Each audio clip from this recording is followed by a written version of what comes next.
Hello again. It's been about 2 weeks since I did a video and had a little adventure in book hunting.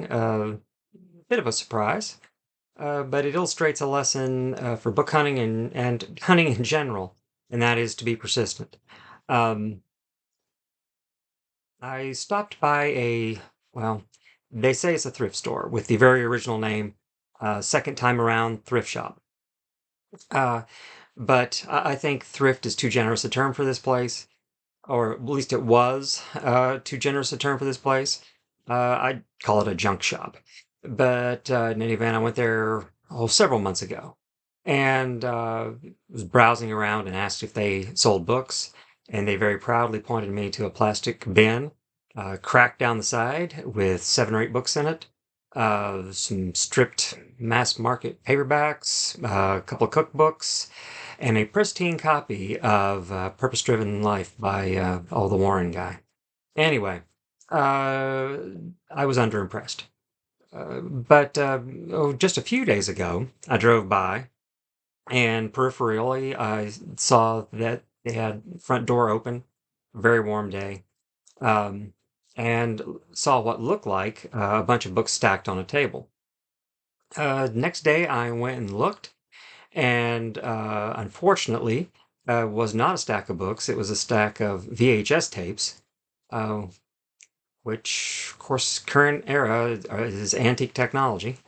But it got me in the door, and I'm glad it got me in the door because I glanced off to my right and saw 3 bookshelves full of books.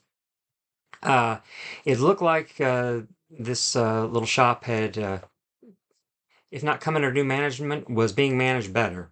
Much more organized, much neater, and they did. They had quite a few books. Now, I bought a few and got them for very much thrift store prices. I got 4 books, 3 paperback, 1 hardcover, and paid like $2.50.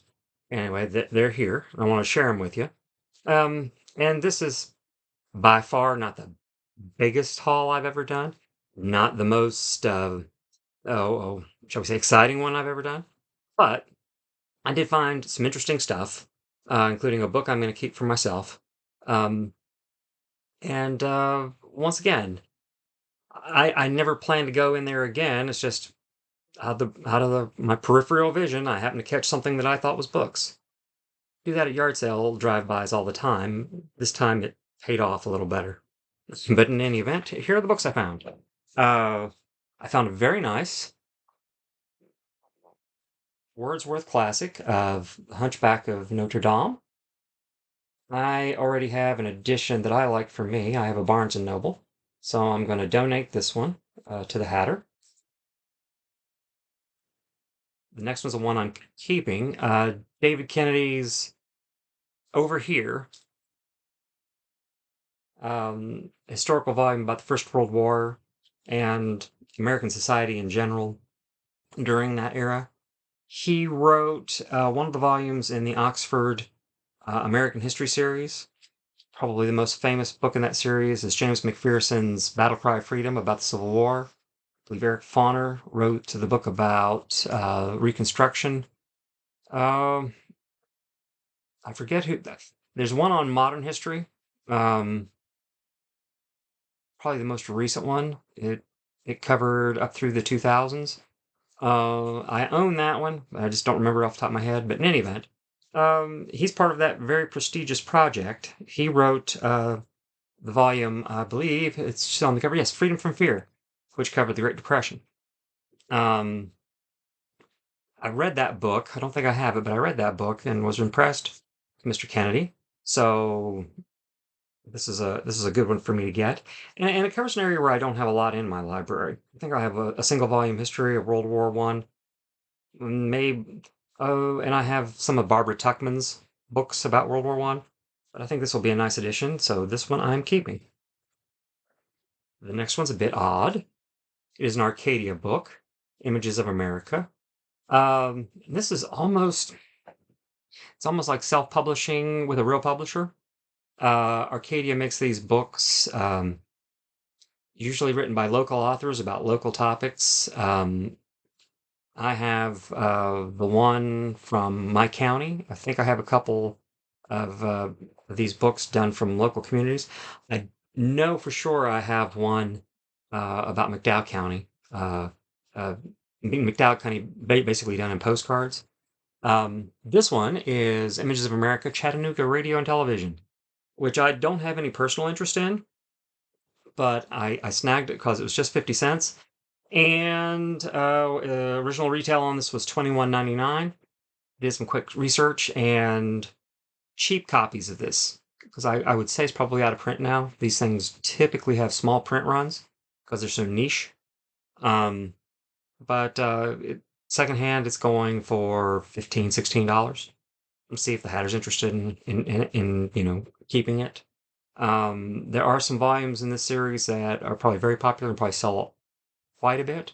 There's one about the New York World's Fair from, I believe, what was it, 1939 or 1940? And I would say that was a fairly famous World's Fair.